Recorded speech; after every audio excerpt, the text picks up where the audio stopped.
The year was 1876, when the Montana Territories stood as a brutal testing ground for those seeking fortune on the frontier's edge.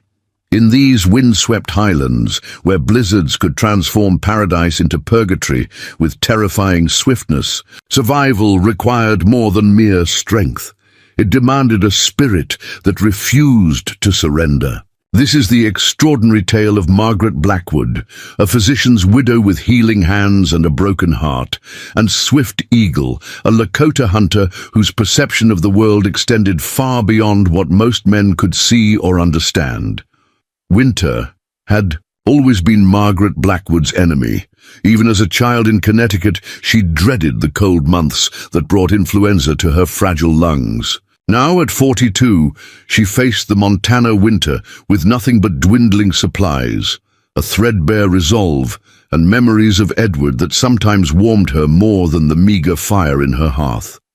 Before we jump back in, tell us where you're tuning in from, and if this story touches you, make sure you're subscribed, because tomorrow I've saved something extra special for you.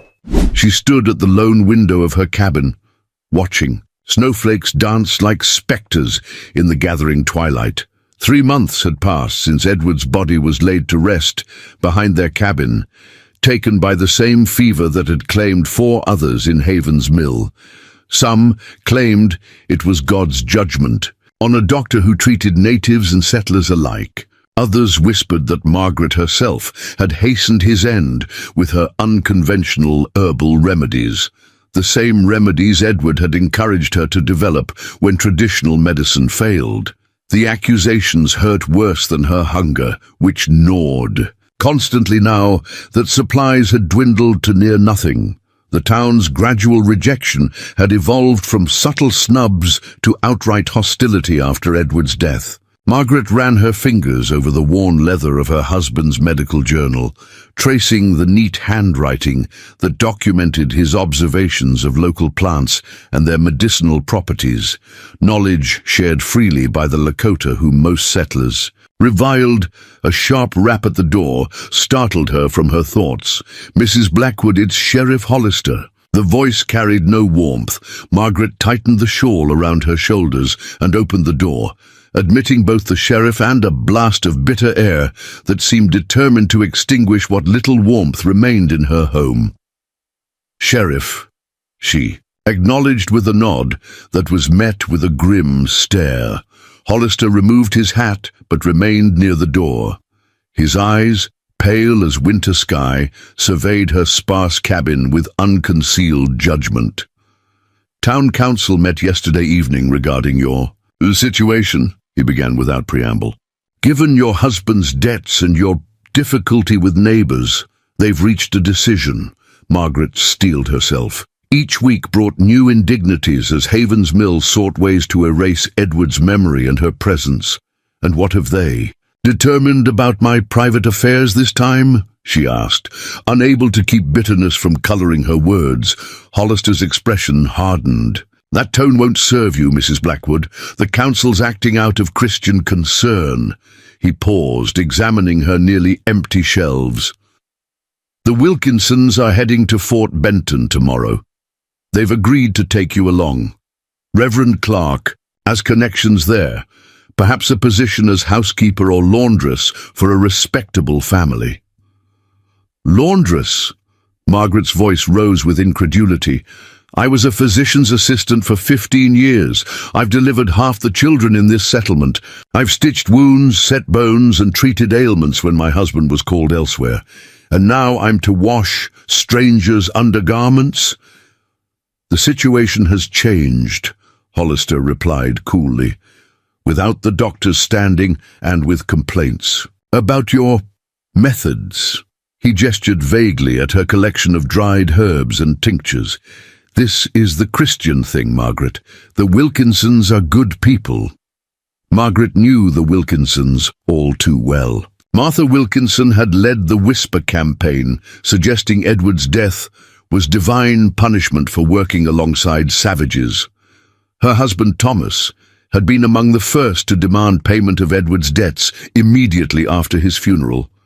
"And if I decline this generous offer," Margaret asked. Though she already anticipated the answer, Hollister's face darkened. "Then I cannot guarantee your safety or welfare. Your supplies are nearly gone. The winter's barely begun.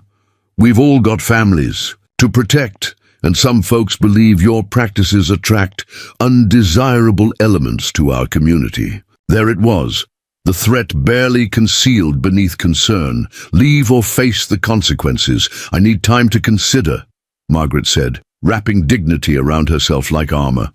"The Wilkinsons leave at first light," Hollister replied, already, returning his hat to his head. "Pack only essentials. Their wagon has limited space, and they're doing you a considerable Christian kindness." After he departed, Margaret collapsed into Edward's chair, the wood worn smooth from his years of reading late into the night.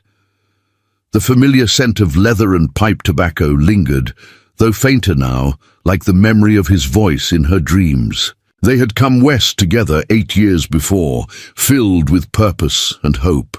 Edward would heal bodies, Margaret would develop her knowledge of natural remedies, and together they would build a practice that combined the best of traditional and native approaches to medicine. Now half of their shared dream lay beneath frozen earth, and the other half was being systematically dismantled by a community that had once welcomed their skills, but now saw only Edward's debts and Margaret's peculiarities. Tucker. Night passed in restless deliberation. The practical part of her mind urged acceptance. Fort Benton was larger, with more opportunities perhaps, but her heart knew better. The Wilkinsons were traveling to join a cousin's dry goods business. Their lives revolved around appearances and convention. Under their supervision, Margaret would be little more than an indentured servant, her knowledge dismissed, her independence broken. By morning, her decision was made. She would not go. When the Wilkinsons' wagon clattered past her cabin without stopping, Margaret felt momentary panic. Had Hollister even conveyed her refusal? Had they simply assumed she would decline? She watched through frost-edged windows as the wagon disappeared into the swirling snow, feeling both relief and terror at what awaited her. 2 days later, Margaret's situation had deteriorated dramatically. The temperature plummeted further, and her woodpile dwindled to a few meager logs. She had taken to wearing every garment she owned, layered against cold that penetrated the cabin's walls, despite her efforts to seal cracks with strips of fabric. Her food stores were critically low, a handful of dried beans, half a jar of preserves, and a small sack of flour. On the third morning, she woke to find the water bucket frozen solid. The fire had died during the night, and her breath formed clouds in the frigid bedroom air. With shaking hands, she dressed and forced herself outside to collect the remaining firewood. The world beyond her door had transformed into something otherworldly and hostile. Snow had drifted against the north wall of her cabin, nearly reaching the windowsill. The path to town was completely obscured, though smoke rising from distant chimneys proved life continued there without her. As Margaret struggled to gather the last armload of wood, the distant sound of hoofbeats reached her ears. For a heartbeat, she hoped someone from town had come to check on her welfare. Then she saw them, 3 riders emerging from the tree line, moving purposefully toward her isolated cabin. As they drew closer, Margaret's hope curdled into fear. These were not townspeople. Their mismatched clothing, unkempt appearance, and the deliberate way they spread out to approach the cabin from different angles spoke of men accustomed to violence rather than neighborly concern. She dropped the wood and darted inside, throwing the bolt on her door. Edward's rifle hung above the mantel, but she'd never fired it. The ammunition was stored separately, and her trembling hands would never load it in time. The pounding at her door came seconds later. "Open up in there," a rough voice called. "Just want to talk, ma'am." Margaret backed away, searching desperately for a weapon. "Please leave," she called, trying to keep panic from her voice. "I have nothing of value." Preparing and narrating this story took us a lot of time, so if you are enjoying it, subscribe to our channel. It means a lot to us now. Back to the story. Harsh laughter answered. Her. Hear that, boys? The doctor's widow says she's got nothing worth taking. A crash followed as something heavy struck the door. Once, twice. On the third impact, the wooden bar splintered and the door flew open. 3 men stood silhouetted against the snow, their faces partially concealed by scarves and unkempt beards. The tallest stepped forward, eyes glittering with cold amusement. Now then, ma'am, we heard tell the doctor kept a nice collection of medicine, the valuable kind that makes a man forget his troubles for a spell. Margaret's back pressed against the far wall. My husband's medicines were distributed to patients after his death. That's so. The man advanced, glancing around the cabin. Funny thing is, word says otherwise. Says his widow kept mixing up special concoctions. Says she learned all kinds of interesting tricks from the savages. The other 2 men began searching the cabin, upending her meager possessions, pulling out drawers, dumping her precious dried herbs onto the floor. There's nothing here, Margaret insisted, her voice stronger than she felt. Just medicinal herbs, nothing that would interest you. The leader moved with unexpected speed, closing the distance between them. His gloved hand gripped her throat, not quite choking, but promising worse. You misunderstand me, Mrs. Blackwood. I'm very interested in what you know, particularly about plants that bring relief from pain. His breath smelled of whiskey and tobacco. My brother took a bullet near his spine last month. Doctors can't help him, but I heard stories about the doctor's witch wife and her Injun potions. Understanding dawned with terrible clarity. These men hadn't come to rob her. They'd come to take her. I need my journals and supplies, she managed, desperate to buy time. My knowledge isn't just in my head. The man released her throat. That's more cooperative. Gather what you need, but be quick about it. Storm's getting worse, and we've got ground to cover. With shaking hands, Margaret collected Edward's journal, her own notes, and a small box containing essential herbs and tinctures. Her mind raced, searching for options that didn't exist. No one would come looking for her. Heaven's Mill had made its judgment, and these men would take her to some remote camp where she would either heal their wounded or face consequences she couldn't bear to contemplate. Time's up, the leader announced, grabbing her arm. Boys, any valuables? Nothing worth the trouble, one of his companions answered, pocketing a silver hairbrush that had been Margaret's mother's. Places poor as dirt. Outside, the snowfall had intensified, driven by winds that cut through Margaret's layers of clothing like knives of ice. They'd brought a 4th horse, a sorry-looking creature with a threadbare blanket instead of a proper. Saddle. Up you go, ma'am, the leader said, his false courtesy more frightening than outright threats. Don't get ideas about falling off or trying to turn back. Weather like this, you wouldn't last an hour on foot. As they forced her onto the horse and tied her hands to the saddle horn, Margaret looked back at her cabin, perhaps for the last time. The door hung askew from broken hinges, snow already accumulating on the threshold. Inside lay 8 years of memories. Edward's grave stood behind it, soon to be hidden completely by drifting snow, and whatever future she might have built for herself was dissolving like breath in winter air. They rode westward, away from Haven's Mill, toward the higher elevations where the storm's fury intensified with each passing mile. The bandits seemed to know their route, despite the increasingly poor visibility, following game trails that wound through stands of pine and bare-branched aspen. Margaret's thin gloves provided little protection, and numbness spread through her fingers, despite clutching the coarse mane of her mount. How much farther? She called to the leader who rode ahead, her voice nearly lost in the howling wind. Camps. Another 4 hours in good weather, he shouted back. In this, hard to say, just pray we don't lose the trail. Prayer seemed a hollow comfort now. Margaret had stopped attending Haven's Mill small church after Edward's death, when Reverend Clark's sermon had thinly veiled references to those who consort with spirits rather than the Holy Ghost. The Reverend had particularly objected to Edward's friendship with Swiftknife, a Lakota healer who had shared knowledge of plants that grew in the Montana highlands. Knowledge that had saved lives when conventional medicine failed. The snow thickened until the world narrowed to blinding white, punctuated by dark silhouettes of trees and the backs of the riders ahead. Time lost meaning in the monotony of cold and fear. Margaret's thoughts grew sluggish, a dangerous sign she recognized. From treating frostbite victims, hypothermia was beginning its insidious work, slowing her blood, drawing precious heat from her extremities to protect vital organs. A sharp crack shattered the muffled silence of the snow-laden forest.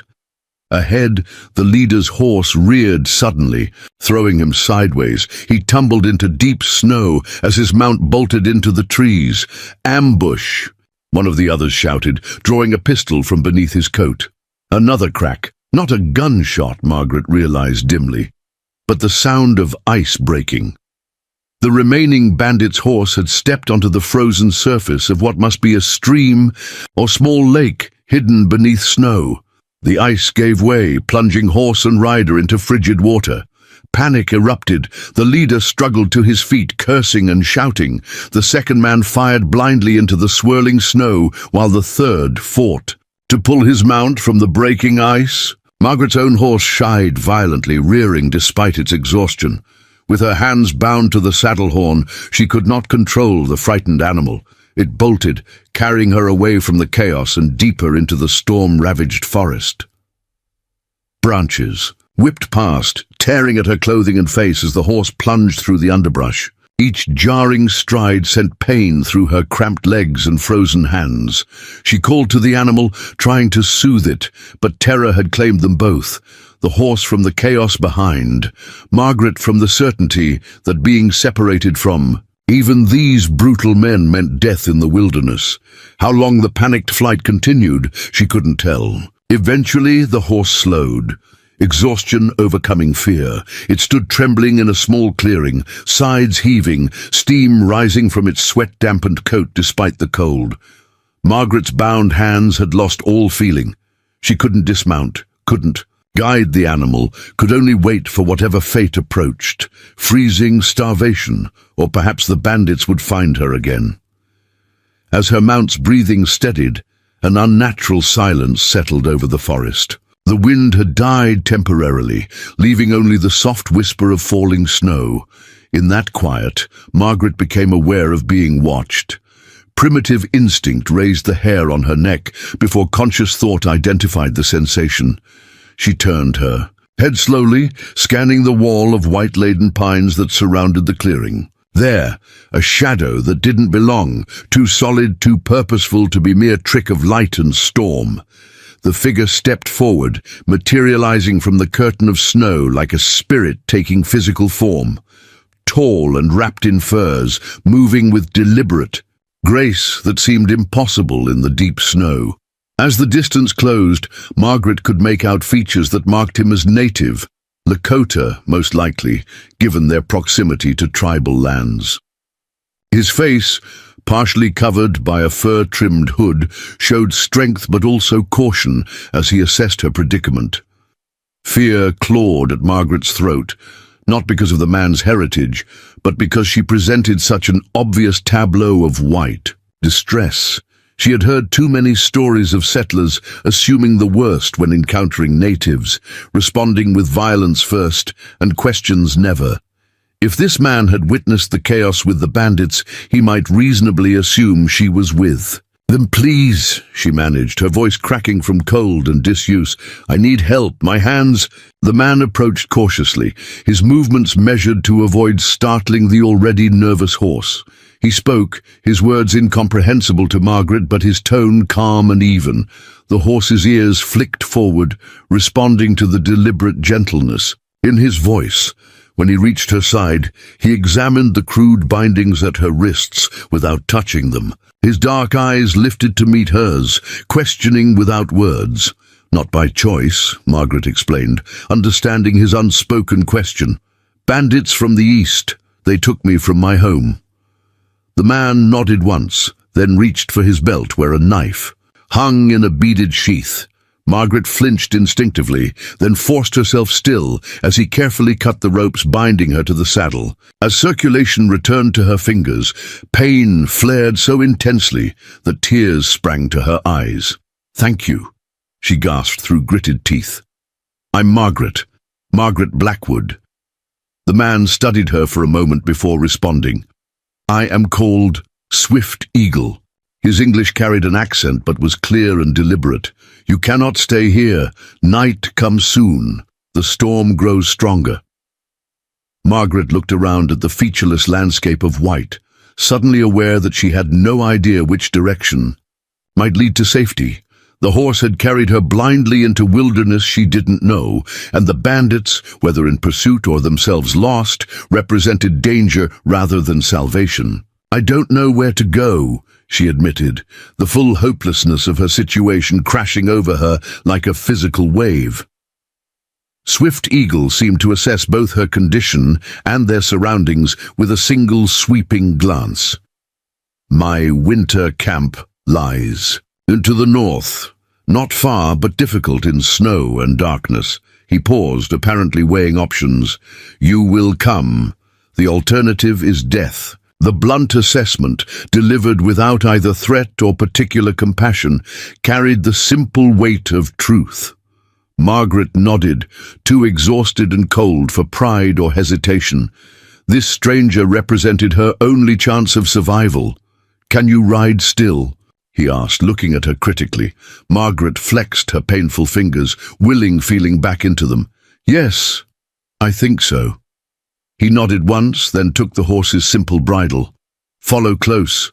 The path is hidden, but I know it well." As they began to move, Swift Eagle leading her mount through deepening snow, Margaret found herself entrusting her life to a man from a people her own community vilified and feared. The irony wasn't lost on her, even through the haze of cold and exhaustion. Edward had often said that prejudice was a luxury of those who had never faced true desperation. In the grip of a Montana blizzard, with death pressing close from all sides, Margaret finally understood the full measure of his wisdom. Swift Eagle moved through the blinding snow with uncanny precision, following landmarks invisible to Margaret's untrained eye. The storm intensified around them, winds howling through pine branches with renewed fury as daylight faded to a murky twilight. Margaret clung to her mount, fighting waves of exhaustion that threatened to pull her from the saddle. Her fingers, painfully revived after being freed from their bindings, now ached with renewed intensity as the temperature plummeted further.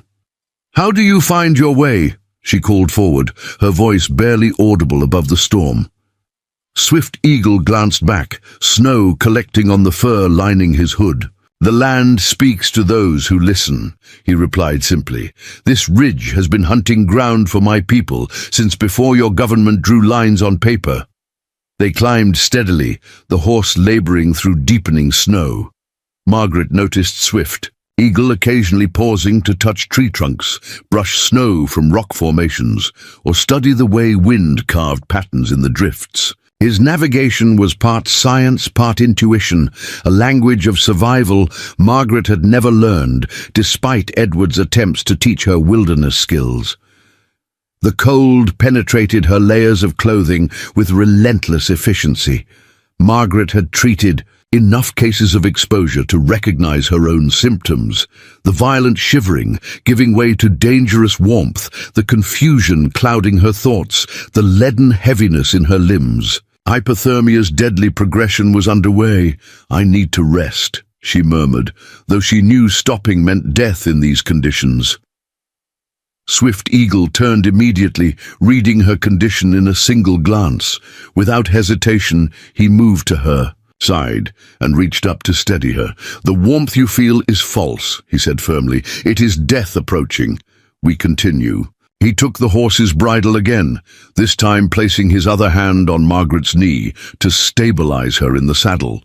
The simple human contact, even through layers of fabric and leather, anchored her to consciousness when darkness pressed at the edges of her vision. "Tell me of your medicine," Swift Eagle commanded, his voice cutting through her mental fog. "The White Doctor, he was your husband."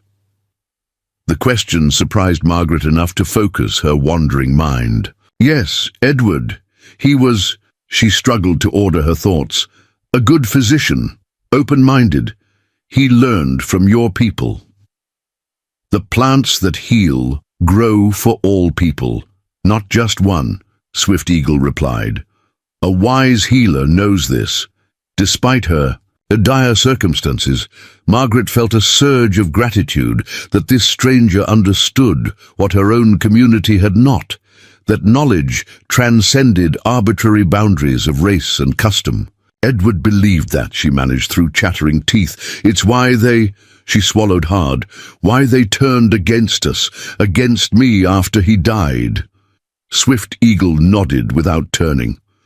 "Fear makes men small. Small men fear what they do not understand." They continued in silence for what seemed hours, but might have been minutes. Time had lost meaning in the white void of the storm.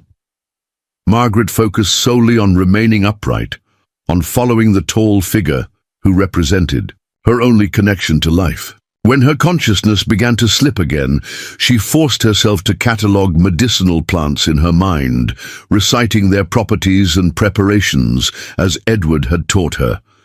Red willow bark, boiled for pain and fever; echinacea root, infection and blood poisoning; wild mint, digestive distress and chest congestion. The mental exercise kept her alert, until a sudden shift in their surroundings penetrated her awareness. The howling wind had diminished, the snowfall less blinding. They had entered a natural hollow protected by towering pines and a rock formation that broke the storm's fury. "We are here," Swift Eagle announced, stopping beside what appeared at first glance to be merely another snowdrift. As Margaret's eyes adjusted, she discerned the outlines of a structure, a traditional tipi, its hide covering nearly invisible. Against the snow, except for the small smoke hole at its peak, from which a thin wisp of smoke emerged. Swift Eagle helped her dismount, catching her weight as her legs buckled. "Can you walk?" Margaret nodded, though in truth she wasn't certain. Pride drove her to take one step, then another, each movement requiring conscious effort as they approached the shelter. Swift Eagle pulled aside the entrance flap, releasing a wave of blessed warmth that made Margaret's frozen skin prickle painfully. The interior was dim but not dark, illuminated by a small central fire that cast dancing shadows on the hide walls. The space was smaller than Margaret had imagined, yet meticulously organized. Furs and blankets lined the perimeter, creating sleeping and sitting areas. Tools, weapons and containers hung from the supporting poles, or sat in precise arrangements that suggested each item had its designated place. Swift Eagle guided her to a pile of furs near the fire. "Sit. Warm slowly." Margaret sank gratefully onto the soft pelts, extending trembling hands toward the flames. The shelter's warmth enveloped her like an embrace, intensifying the pain of returning circulation to her extremities, but carrying with it the promise of survival. Swift Eagle disappeared outside briefly, returning to tend to the horse before. Securing the entrance against the storm, moving with practiced efficiency, he added wood to the fire, arranged several containers near the flames, and finally knelt across from Margaret, studying her with a healer's assessing gaze. "Your clothes are wet from snow," he observed. "This kills in winter." Margaret glanced down at her sodden skirts and jacket, suddenly aware of the dangerous moisture they trapped against her skin. In her medical practice, she had lectured countless patients about the perils of wet clothing in cold weather, yet here she sat, committing the very error she had warned against. "I have nothing else," she admitted, embarrassment coloring her cheeks despite the gravity of the situation. Swift Eagle considered this problem with the same pragmatic focus he had applied to their journey. Without comment, he moved to a parfleche container at the back of the teepee and withdrew several folded items. He placed them beside Margaret, then turned his back with deliberate courtesy. "Change," he instructed simply. "I will not look." The garments were unlike anything Margaret had worn. A dress of soft, brain-tanned deerskin decorated with subtle quillwork, leggings of the same material, and a shirt made from trade cloth. Though clearly made for a Lakota woman rather than a white settler, the clothing represented dry warmth and potential survival over modesty or cultural convention. Margaret struggled out of her frozen outer garments, fingers still clumsy with cold.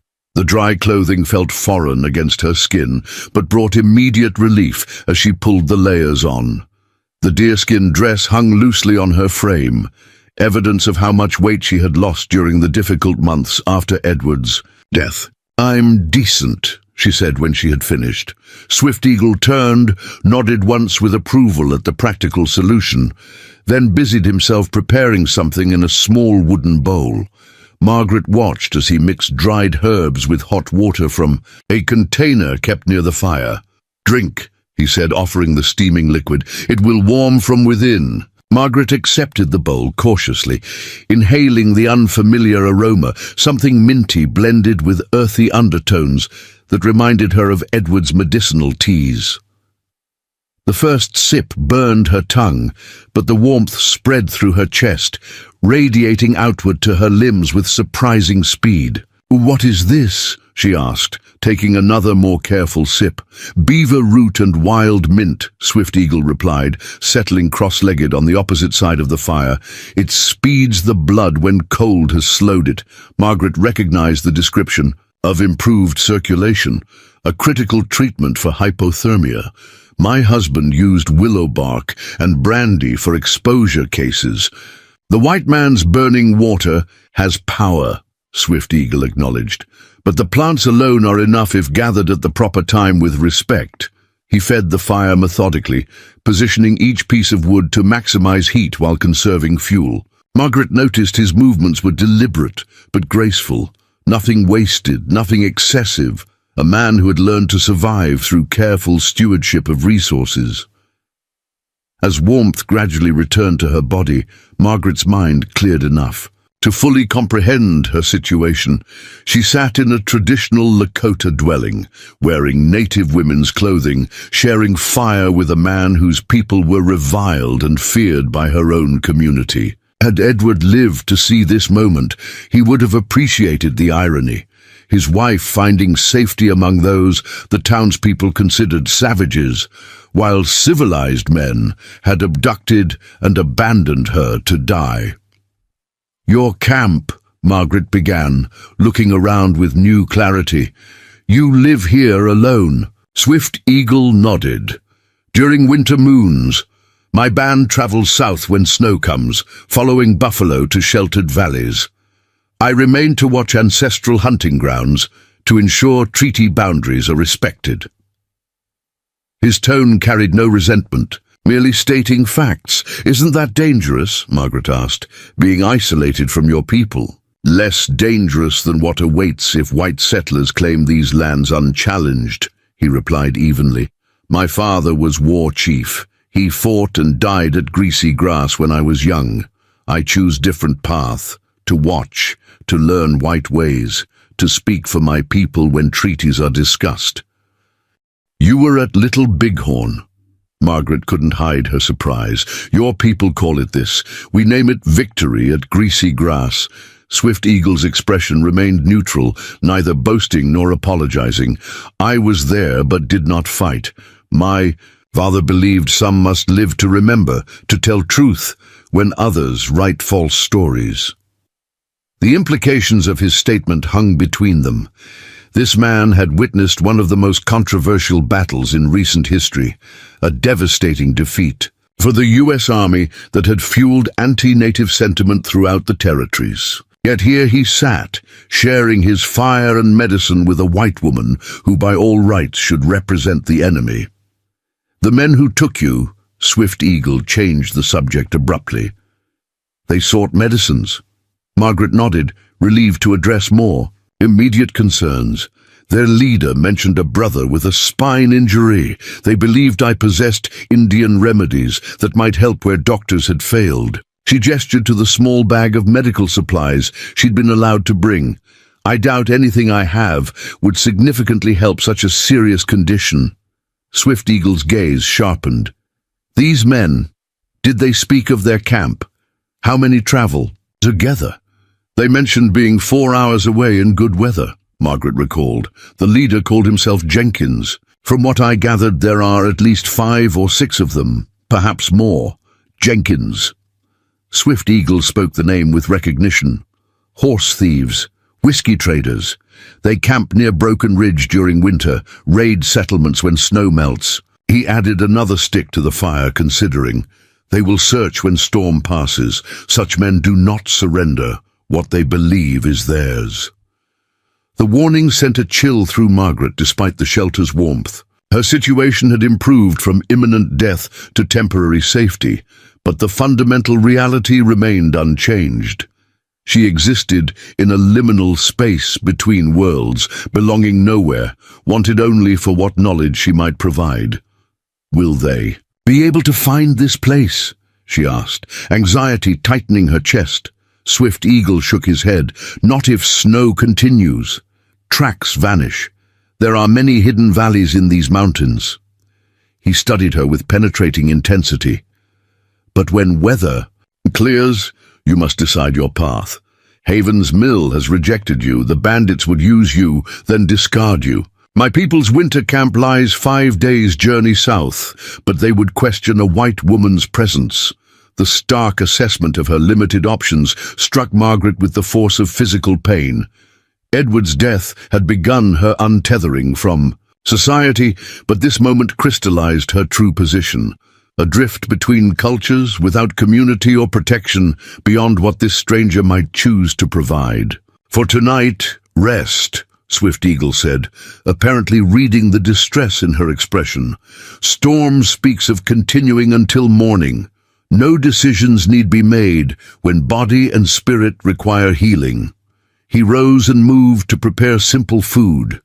Dried meat reconstituted in hot water, with what appeared to be wild onions and dried berries added for sustenance. The savory aroma reminded Margaret how long it had been since she'd eaten properly, hunger suddenly overshadowing her anxiety. They shared the meal in companionable silence, the howling storm outside making their small circle of warmth feel like the only reality in a world gone white and wild. Margaret studied her unlikely rescuer surreptitiously, noting details her earlier distress had obscured. Swift Eagle appeared to be in his early 40s, though it was difficult to judge precisely. His face bore the weathering of a life lived primarily outdoors, yet lacked the deep creases of advanced age. A single streak of grey ran through his black hair, which he wore longer than white men, but tied back practically. Most striking were his eyes, dark, intelligent and evaluating, missing nothing yet revealing little of his inner thoughts. "You stare with questions," he observed without looking up from his meal. Margaret flushed, embarrassed at being caught in her scrutiny. "I apologize, it's just, you're not what I expected. And what did you expect from a Lakota hunter?" The question carried no offense, merely curiosity. Yet Margaret struggled to answer honestly without revealing the prejudices she had unconsciously absorbed, despite Edward's more enlightened views. "Someone more—" She hesitated, searching for words, traditional perhaps, less familiar with English and white ways. Swift Eagle's expression remained neutral. "The deer hunter must understand deer to find them. The man who hunts buffalo must know their habits. So too must my people understand those who now surround our lands." He set aside his empty bowl. "I learned your language at mission school. Served as translator when army officers came to speak with elders." Knowledge is weapon sharper than any knife.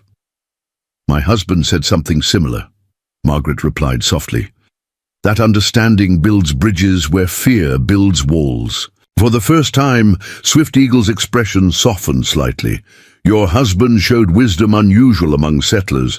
This explains why Haven's Mill rejected his widow. The simple validation of Edward's principles, and by extension her own, from this unexpected source brought tears to Margaret's eyes. She blinked them away, unwilling to indulge in self-pity when mere hours ago she had faced certain death. Rest now, Swift Eagle advised, noting her exhaustion. The body heals in sleep what medicine cannot reach. He arranged sleeping furs for her near the fire, then moved to his own sleeping place on the opposite side of the teepee, close enough to share the fire's warmth, distant enough to maintain propriety. As Margaret settled into the soft pelts, their musky scent unfamiliar yet comforting, she realized this was the first time since Edward's death that she had felt truly safe. Outside, the Montana winter unleashed its full fury, wind screaming through, pine boughs and snow accumulating in drifts that would reshape the landscape by morning. But within the shelter of Swift Eagle's teepee, Margaret Blackwood drifted towards sleep with the strange certainty that she had found temporary harbor in the most unlikely of places, with a man whose people she had been taught to fear, but whose actions embodied the compassion her own community had abandoned. Margaret awakened to unfamiliar silence. The storm's relentless voice had diminished to occasional sighs as wind swept across the snow-laden landscape. Light filtered through the smoke hole above, casting a pale circle on the packed earth floor. For a disorienting moment, she couldn't place herself, the deerskin garments against her skin, the unfamiliar sense of pine smoke and cured hides, the rounded space unlike any settler's cabin. Then memory returned in a rush. Haven's Mill's rejection, the bandits' abduction, her desperate flight through the blizzard, and finally Swift Eagle's unexpected rescue.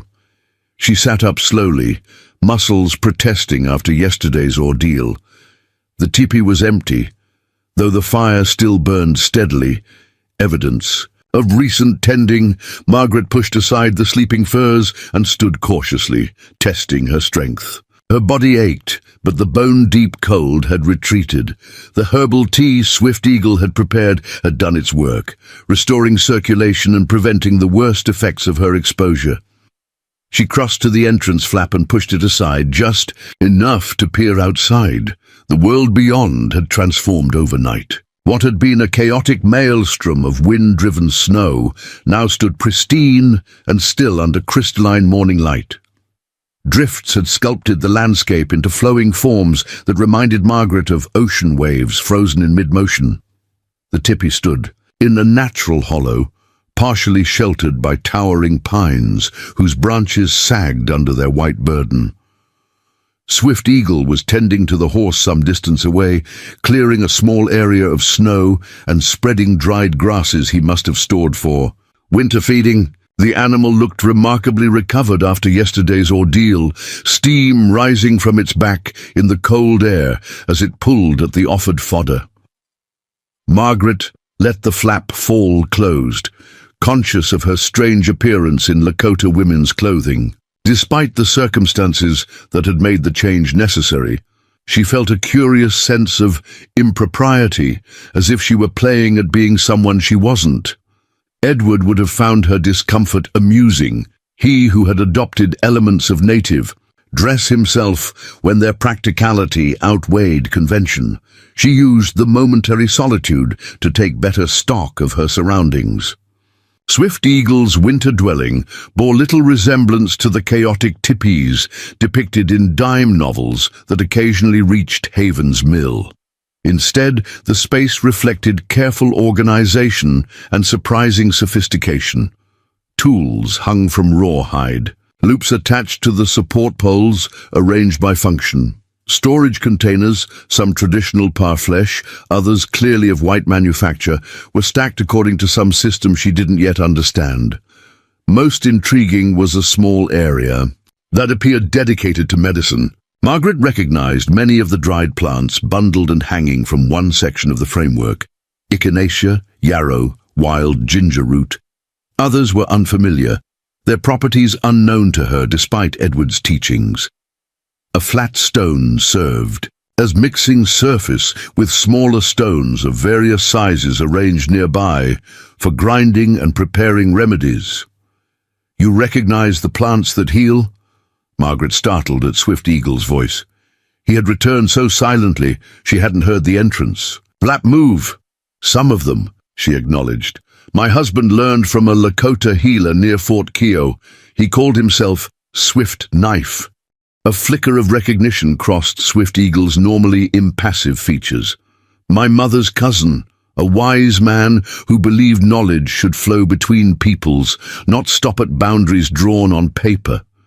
The connection surprised Margaret. "You're related to him." Edward considered him a friend as well as teacher. Swift Eagle nodded, moving to add wood to the central fire. "Our bands separated after Greasy Grass. Some sought peace near army forts when hunting became difficult. Others, like my father's people, refused surrender." He glanced at her. "Swift Knife chose the middle path, to live near whites, but keep our ways alive through sharing knowledge." "That's what Edward admired most," Margaret said softly. "His willingness to teach rather than withhold wisdom. And this is why your town rejected you?" Swift Eagle asked. Though his tone suggested he already knew the answer, Margaret settled back onto her sleeping furs as Swift Eagle prepared a simple morning meal.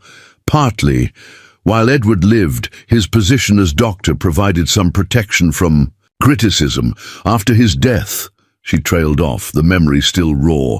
They tolerated his peculiarities because he saved their children from fever and set their broken bones. A widow practicing herbal medicine learned from natives was simply a threat. "Fear makes men cruel," Swift Eagle observed, handing her a wooden bowl containing what appeared to be a porridge made from ground roots and dried berries. "Even toward those they once called neighbor." They ate in companionable silence.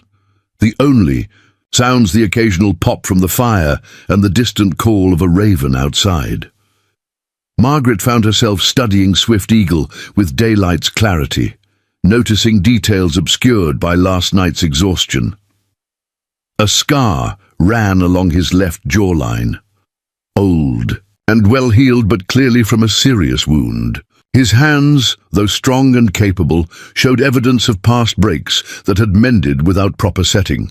Most telling was a burn scar visible at his wrist when his sleeve pulled back, the distinctive pattern of army branding irons used on captured hostiles during the early campaigns. He had been marked as an enemy, yet had chosen to remain in contested territory, maintaining watch over ancestral lands rather than retreating with his band. The courage such a decision required impressed Margaret deeply. "The storm has passed," Swift Eagle said, interrupting her thoughts. "But the snow is deep. Travel would be difficult for several days." The statement carried an implicit question about her intentions, reminding Margaret of their conversation the previous night. Her options remained unchanged. Attempt to return to a community that had rejected her, seek her meager chances elsewhere, or consider alternatives that crossed boundaries few white women ever traversed. "The men who took me," she began hesitantly. "You said they would search once weather cleared?" Swift Eagle nodded. "Men like Jenkins do not surrender prizes easily. They will backtrack, search for Horse's Trail when snow hardens enough for travel. Would they find this place?" He considered the question seriously. "Not easily. I choose winter camp locations carefully, away from common paths, but determined men with skilled trackers might eventually discover it." The acknowledgement sent a chill through Margaret despite the tippy's warmth. Her presence endangered not only herself, but also the man who had saved her life. I should leave when possible, she concluded reluctantly. My presence brings risk you didn't choose. Where would? You go? Swift Eagle's question carried no judgment, merely practical assessment. Haven's Mill has closed its doors. Fort Benton lies many days' journey through deep snow. The bandits control the western approach. Put so bluntly, Margaret's lack of viable options stood exposed. Sensing her distress, Swift Eagle continued more gently. No decision must be made today. Snow will prevent any movement for at least 3 days. Use this time to regain strength, to consider paths forward with clear mind. The practical wisdom in his approach calmed Margaret's rising anxiety. Edward had often counseled patients against making life-altering decisions while in the grip of illness or trauma. Wait until the fever breaks before selling the farm. He would advise families gathered anxiously around sickbeds. You're right, she acknowledged, and I'm grateful for the shelter, however temporary. Swift Eagle nodded once, accepting her thanks without elaboration. He rose and began gathering items into a small pack. I must check snare lines, ensure no game has suffered needlessly in traps during the storm. Will you be comfortable alone? For some hours? The question surprised Margaret, not its content, but the courtesy it represented. Few white men would have considered a woman's comfort in similar circumstances. Of course, she assured him. Is there something I might do in your absence? I dislike being idle when there's work to be done. Swift Eagle considered her offer. The medicine bundles require sorting. Some herbs lose potency if kept too long. He gestured toward the collection hanging from the support poles. If you know plants well enough to separate those still strong from those that should return to earth. Margaret welcomed the opportunity to contribute. I can manage that. Edward was insistent about proper storage and disposal of medicinals. After Swift Eagle's departure, Margaret approached the medicine area with respectful caution. Among Edward's Lakota patients, handling another's healing supplies without permission would have been considered deeply presumptuous. Though Swift Eagle had explicitly invited her assistance, she still felt like an intruder in this most personal aspect of his dwelling. She began carefully, examining each bundle before determining its condition. Many were familiar. Echinacea, root, willow bark, wild ginger. Others she recognized by sight but not by Lakota name, their properties something Edward had discussed during their years together. A few were completely unknown, and these she set aside, unwilling to risk discarding. Something valuable through ignorance. The work absorbed her completely, returning a sense of purpose she had lost after Edward's death. This was familiar territory, assessing medicinal quality, organizing supplies, preparing for future need. The systematic approach to healing that had drawn her to assist Edward's practice provided comfort now, a reminder that her knowledge retained value even when her community rejected it. As midday approached, Margaret had created neat piles, herbs to keep, those to discard with proper ceremony, as Swift Eagle would no doubt prefer, and those she couldn't identify with certainty. The organization brought order to her thoughts as well, helping her consider her situation with greater clarity than panic had previously allowed. Swift Eagle returned as afternoon shadows began to lengthen, bringing several snowshoe hares from his traplines. He paused in the entrance, taking in Margaret's careful organization of his medicinal supplies with an expression that might have been approval. You have healer's hands, he observed, moving to prepare the rabbits for cooking. Careful but confident. Margaret accepted the compliment with quiet dignity. My father was an apothecary in Boston before consumption took him. I learned basic principles from childhood, then expanded my knowledge working alongside Edward. Swift Eagle nodded as he worked, skinning the hares with practiced efficiency. Women among my people are often strongest healers. They understand how life flows, how balance must be maintained between body and spirit. Haven's Mill preferred "The doctor's wife assists with birthing and women's complaints," Margaret said wryly. "Male ailments were considered improper for my attention, regardless of my knowledge." "White ways separate what belongs together," Swift Eagle replied. "Body from spirit, man's knowledge from woman's wisdom, people from the land that sustains them." He glanced up from his work. "This creates sickness deeper than any plant can heal." The philosophical observation surprised Margaret, revealing depth of thought beyond the stoic pragmatism Swift Eagle usually displayed. It echoed conversations she'd had with Edward during their years together, discussions about holistic approaches to medicine that incorporated emotional and spiritual well-being alongside physical treatment. "My husband believed similarly," she said. "It made him unusual among physicians, especially here in the territories. And this brought trouble to your door." Swift Eagle concluded it wasn't a question. Margaret sighed. "People fear what challenges their understanding of the world. Edward's willingness to learn from Lakota healers threatened those who believe progress only moves in one direction, from east to west, from white to native, never the reverse." Swift Eagle finished preparing the rabbits and arranged them for cooking. As he worked, Margaret noticed how his movements reflected the same economy she'd observed in other aspects of his life. Nothing wasted, nothing excessive, each action purposeful. It stood in stark contrast to the casual wastefulness she'd witnessed among even the poorest settlers. "Tell me of the men who took you," he said abruptly, changing the subject. "Did they speak of specific medicine they sought?" Margaret considered the question. "Their leader, Jenkins, mentioned his brother had taken a bullet near the spine. He believes I possess remedies for pain that conventional doctors cannot provide." "And do you?" "Perhaps," she admitted. Edward developed a tincture, combining willow bark with other elements that proved effective for deep-seated pain, but no medicine can repair a shattered spine. At best, we might offer comfort, not cure. Swift Eagle nodded thoughtfully.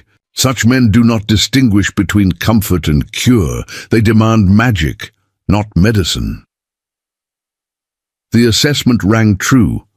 Jenkins had spoken of Indian potions with a mixture of disdain and desperate hope that suggested he expected miraculous results rather than realistic treatment. "I've encountered that expectation before," Margaret acknowledged. "When conventional medicine fails, patients often seek alternatives with impossible expectations." "Hope becomes hunger," Swift Eagle observed. "Hunger becomes demand. Demand becomes violence when unfulfilled." The progression he outlined painted a disturbing picture of what awaited if Jenkins tracked her to this shelter. His band would not accept limitations or failure, especially after risking the journey to abduct her. They settled into preparing and sharing the evening meal, conversation shifting to more immediate concerns of winter survival. Swift Eagle explained his methodical approach to managing resources through Montana's harsh season. Trap lines rotated to prevent depletion, food stores calculated precisely, firewood harvested and dried months in advance. "Your planning is impressive," Margaret remarked as they finished eating. "Most settlers I've known approach winter with far less foresight."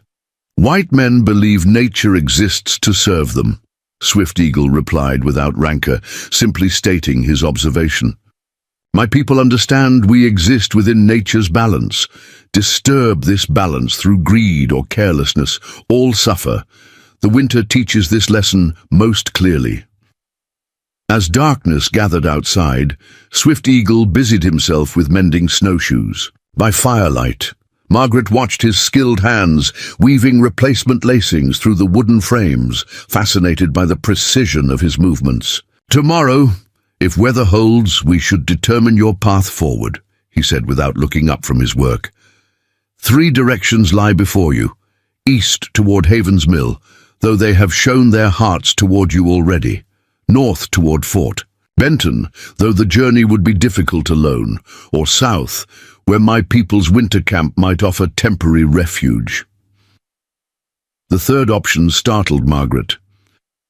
Your people would accept a white woman in their midst?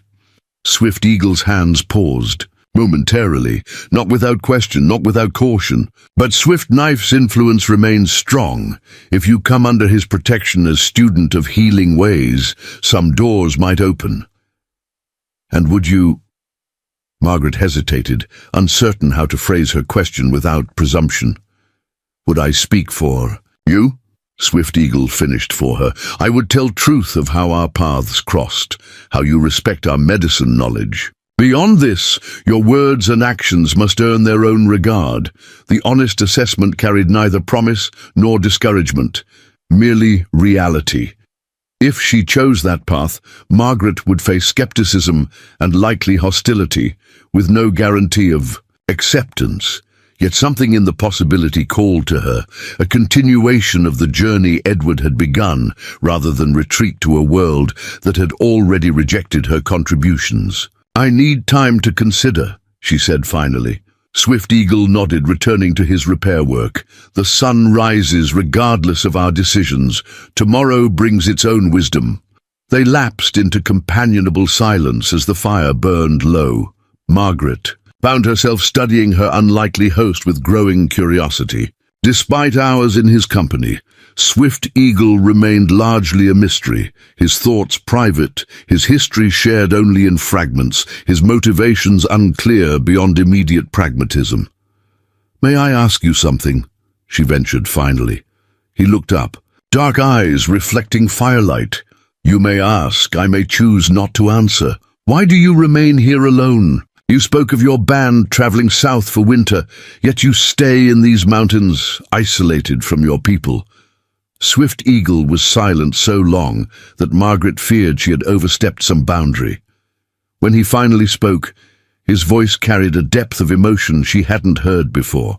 "After Greasy Grass, what you call Little Bighorn, many paths opened before our people. Some chose surrender at agencies, others fled north to grandmother's land, beyond your country's reach. My father's band refused both paths. They believed our ways could continue in these mountains, away from soldiers' eyes." He set aside the snowshoe, his focus turning inward. 3 winters passed. Army patrols discovered their hunting camp. Women, children, old ones, all were there when blue coats arrived. The commander demanded surrender, promised food and blankets at the reservation. Margaret felt a growing sense of dread at where this story led.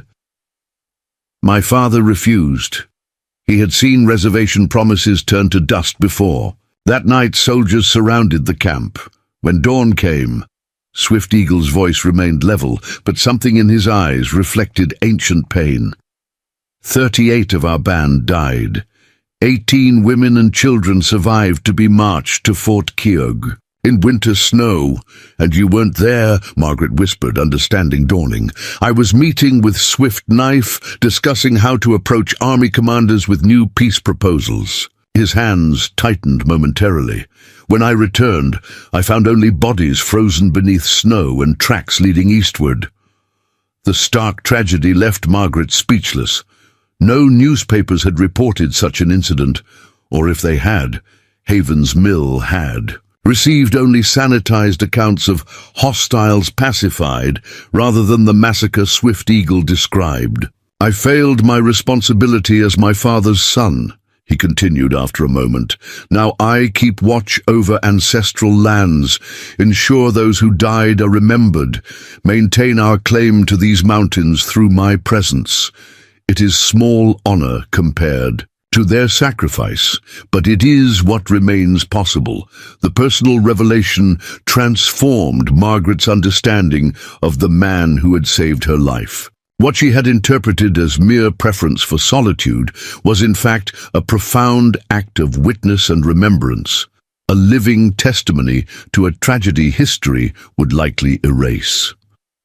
"I'm deeply sorry," she said simply, knowing no words could adequately address such loss. Swift Eagle acknowledged her sympathy with a slight nod. Your husband sought to build understanding between our peoples. This honors the dead more than revenge or hatred. Perhaps this is why I found you when the storm spoke loudest."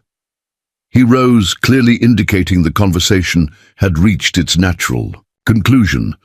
"Rest now. Tomorrow brings decisions that require clear mind and strong heart." As Margaret settled onto her sleeping furs, she found herself looking at her situation through a lens transformed by Swift Eagle's revelation. Her own troubles, significant though they were, seemed somehow smaller measured against the weight of history and survival he carried. Yet rather than diminishing her circumstances, the comparison strengthened her resolve. If this man could maintain dignity and purpose despite such devastating loss, surely she could find her own path forward without surrendering to despair or compromising the principles she shared with Edward. Whatever direction she chose when morning came, it would be with clearer understanding of both her limitations and her capacity for resilience. Outside, the temperature dropped as night deepened, stars emerging in brilliant clarity above the snow-covered landscape. Within the teepee's sheltering circle, Margaret drifted toward sleep, watching firelight paint shadow patterns across the curve of hide walls, conscious that safety was temporary, but grateful for its unexpected provision.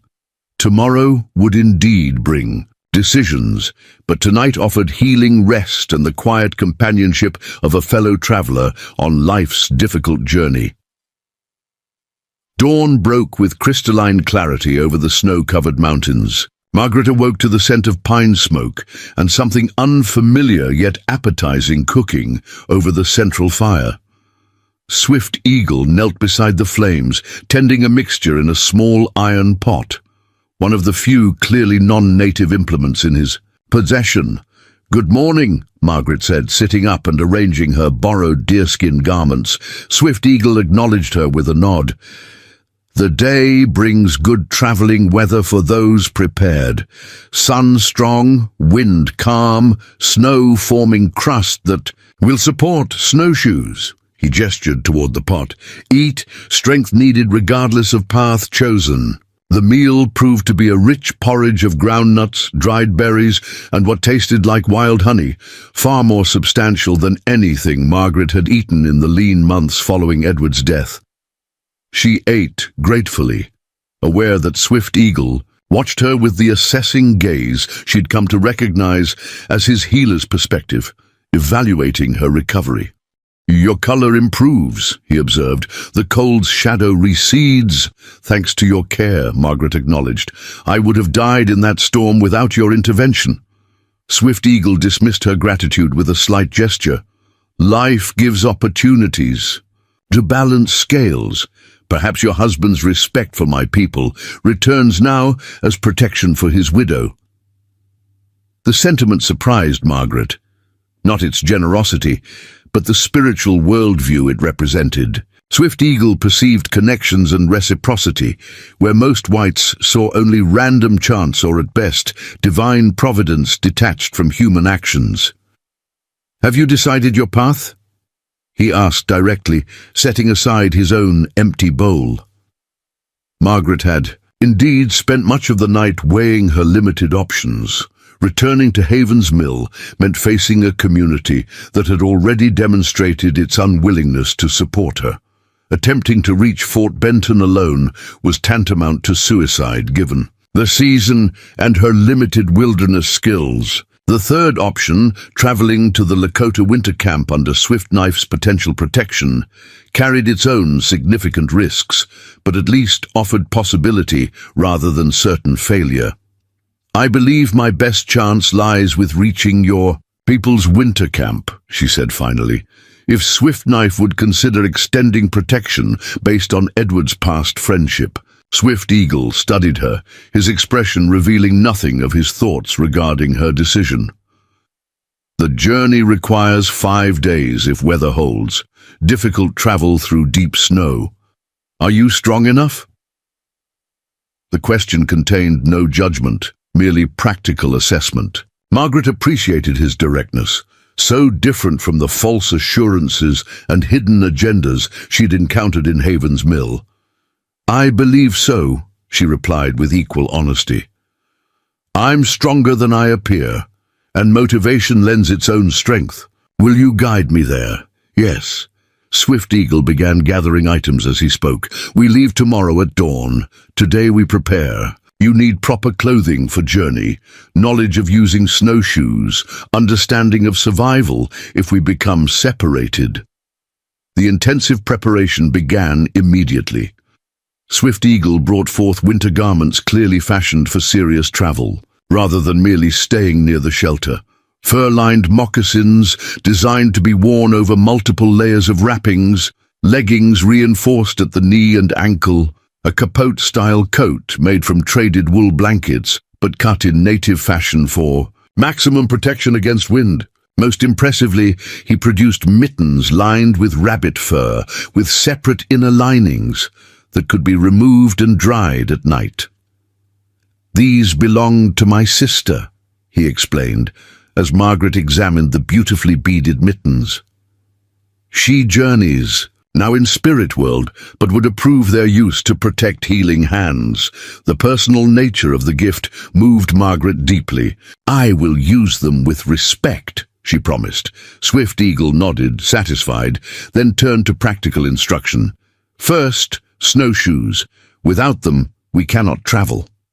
The subsequent lesson proved more physically demanding than Margaret had anticipated. Swift Eagle led her outside into the brilliant winter sunlight, where the snow had indeed formed a light crust that shattered like glass beneath their weight. He demonstrated the proper technique for walking in the traditional wooden-framed snowshoes, a slightly rolling gait that kept the frames mostly atop the snow rather than punching through. Margaret's first attempts were ungainly, resulting in tangled frames and several falls into powdery drifts. Swift Eagle watched without comment, allowing her to find her balance through trial and error. By midday, she had progressed from awkward stumbling to moderately effective forward movement, though still lacking the fluid grace with which he navigated the snowy landscape. "Enough," he announced as the sun reached its zenith. "Skills improve with practice, but too much strain first day brings pain that slows journey." They returned to the tepee for a brief meal, after which Swift Eagle turned to what Margaret recognized as equally critical preparation: knowledge transfer. "Maps exist in mind before paper," he began, using a stick to draw in the packed earth floor near the fire.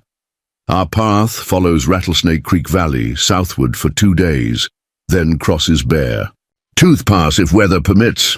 Beyond lies Medicine Lake, where winter camp circles stand." He illustrated each landmark with simple but precise drawings, creating a mental map Margaret committed to memory. "If we become separated," he continued, "follow creek downstream. Never cross open ridges where wind creates deadly cold. Seek sheltered valleys, southern slopes where snow melts first." The survival instruction continued throughout the afternoon. How to recognize weather signs that preceded storms, which trees offered the driest bark for emergency fires, how to create expedient shelter if caught away from proper protection. Margaret absorbed everything with the same focused attention she had once given to Edward's medical teachings, recognizing that this knowledge might mean the difference between life and death. As evening approached, Swift Eagle turned from wilderness skills to cultural preparation. "My people's winter camp holds many bands together. Some welcome outsiders, others remember only broken treaties and white deception. You must understand basic customs to avoid giving unintended offense." He explained fundamental protocols, how to approach a tepee properly, waiting for invitation, rather than entering directly. The importance of accepting food when offered regardless of appetite, how to address elders and tribal leaders with appropriate respect. Margaret listened intently, recognizing that her reception would depend as much on cultural sensitivity as on Swift Knife's potential advocacy. "Women's status differs from white settlements," Swift Eagle added. "Lakota women own teepees, control, household, have voice in council through family representatives, not silent shadows as in your churches and meetings. That sounds rather refreshing, Margaret remarked with unexpected candor. Haven's Mill restricted women's voices to sewing, circles and children's matters. Swift Eagle's expression suggested he found such limitations incomprehensible. How can half the people remain silent and community remain strong, like bird with one wing, much flapping, no flight? The metaphor surprised a laugh from Margaret, the first genuine amusement she'd felt since Edward's death. Swift Eagles. Features softened briefly in response, though he didn't quite smile.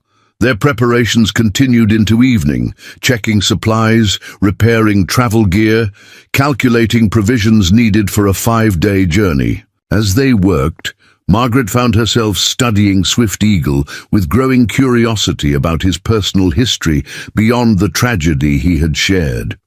"May I ask about your life before?" She hesitated, unsure how to reference the massacre he had described. "Before. Soldiers came." He completed her question matter-of-factly. "What do you wish to know?" "You speak English exceptionally well, understand white customs, yet choose to live traditionally. I'm curious how your path led to such knowledge." Swift Eagle considered her question while repairing a small tear in one of the parfleche bags. They would carry. "My father was war chief, but also wise leader who saw changing times. He sent me to mission school for 3 winters when I was young, believing knowledge of enemy strengthens defense." "You considered all whites the enemy?" Margaret asked carefully. "Those who wanted our land, broke treaties, brought soldiers?" "Yes." He met her gaze directly. "Others who came with respect, who traded fairly, who learned our ways. These were not enemies, but simply other people walking different path." He returned to his repair work, fingers deftly threading sinew through the tough hide. After school. Years. I worked as translator when government men came to speak with chiefs. Later, guided army patrols through mountains, learning their methods while showing only what my father approved. "A dangerous position," Margaret observed. "Trusted, completely by neither side. Walking between worlds requires balance," Swift Eagle agreed. "Step too far one direction, fall into suspicion. Too far opposite way, lose connection to your people, always watching foot placement, like crossing stream on slippery stones." The metaphor captured perfectly the precarious navigation required of cultural intermediaries, a position Margaret herself might soon experience if they successfully reached the winter camp. She would be neither fully accepted nor entirely rejected, existing in the uncomfortable space between established boundaries. As the fire burned low and preparation activities concluded, Swift Eagle turned to more immediate concerns. "We should sleep soon. Dawn comes quickly, and first day's travel tests endurance most severely." Margaret nodded, arranging her sleeping furs near the fire as she had the previous nights. Tomorrow would bring the beginning of a journey with no certain outcome. A leap of faith into an existence even Edward might have found challenging despite his open-minded nature. "I want to thank you," she said suddenly, needing to express her gratitude before their departure. "Not just for saving my life in the storm, but for offering a path forward when all others closed." Swift Eagle regarded her thoughtfully. "Thanks. Better expressed through living well than words. Honor knowledge shared by using it wisely. This repays any debt." His pragmatic response embodied the practical philosophy that had impressed Margaret throughout their brief acquaintance. Swift Eagle measured value through actions and outcomes rather than sentiment or social niceties, a refreshing directness after Haven's Mill's hypocrisy. Morning arrived with the soft blue light of winter dawn filtering through the smoke hole. Margaret awakened to find Swift Eagle already busy with final preparations, packing provisions into parfleche containers and checking the snowshoes one. Last time for any weaknesses that might fail during travel, they broke fast with journey food, pemmican made from dried meat pounded with berries and tallow, sustaining and portable. Margaret had tasted similar provisions when accompanying Edward on longer house calls to outlying homesteads, though Swift Eagle's version contained unfamiliar herbs that added both flavor and, she suspected, medicinal properties. "The horse cannot accompany us," Swift Eagle explained as they prepared to depart. "Snow too deep for safe travel. I have created cache of feed that will sustain him until spring brings new growth." Margaret nodded understanding. The animal had been left to roam within the sheltered valley, apparently content with the arrangement. She had grown fond of the sturdy creature that had carried her through the blizzard, but recognized the practical necessity of continuing on foot. The tipi required careful closing, not dismantled as she had expected, but secured against weather and possible animal intrusion. Swift Eagle explained that they would return after reaching the winter camp, bringing others to help transport his belongings for the remaining winter months. "The journey requires focus," he cautioned as they prepared to depart. "Follow my tracks." "Precisely. Conserve strength. Speak if weakness comes. Pride before safety brings death in winter mountains." Margaret appreciated his direct instructions. Edward had similarly valued honesty about limitations when treating patients with critical conditions. False confidence helped no one when lives hung in balance. They set out as the sun crested the eastern ridges, casting long blue shadows across the pristine snow. Swift Eagle led, breaking trail with practiced efficiency, his movements displaying the fluid grace Margaret had attempted to emulate during yesterday's lessons. She followed several paces behind, concentrating on maintaining the rolling snowshoe gait he had demonstrated. The initial hours passed in focused silence, both conserving energy for the physical demands of travel. Swift Eagle occasionally pointed out landmarks or signs of wildlife, tracks crossing their path, ravens circling overhead, a distant movement that might have been elk navigating the winter landscape. Margaret absorbed these observations gratefully, beginning to read the natural world through his experienced perspective. By midday, her muscles protested the unaccustomed movement.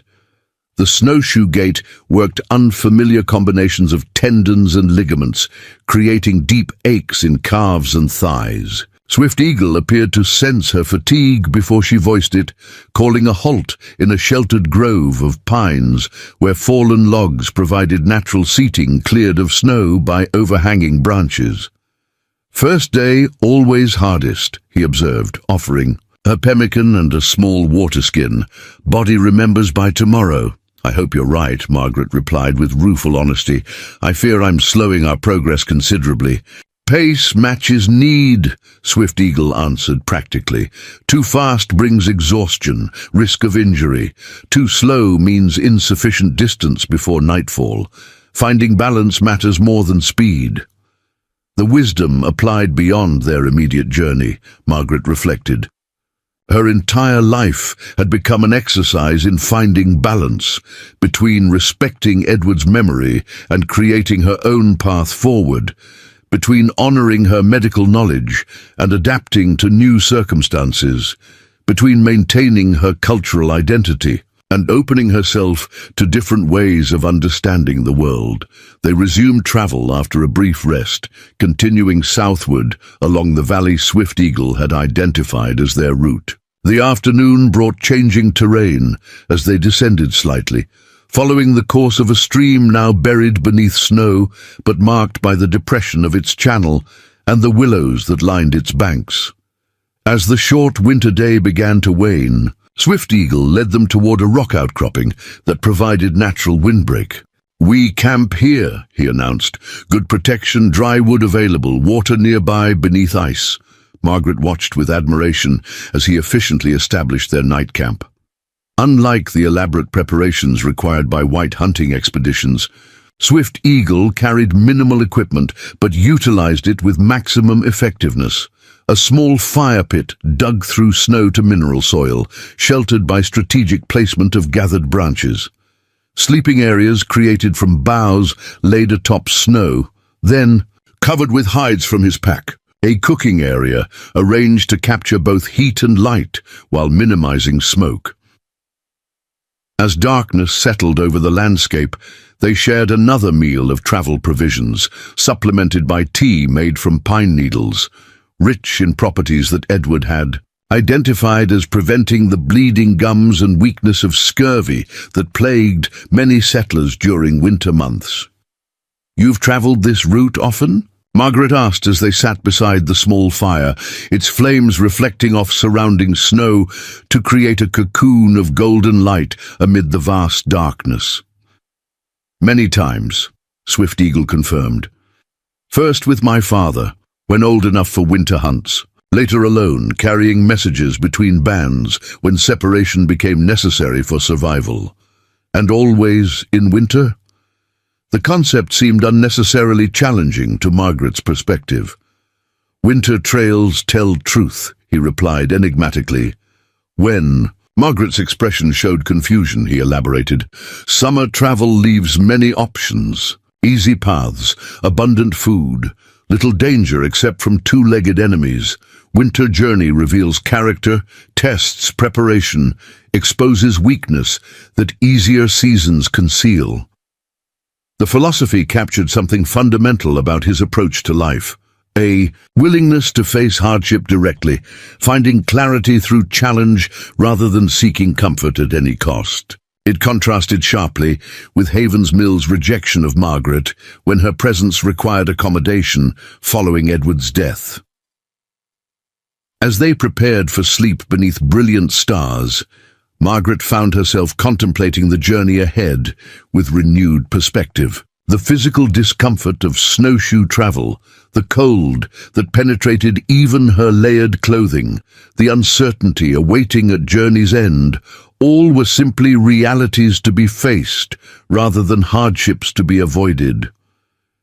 Swift Eagle arranged their sleeping, places closely enough to share warmth without impropriety, explaining matter-of-factly that survival trumped social conventions in winter mountains.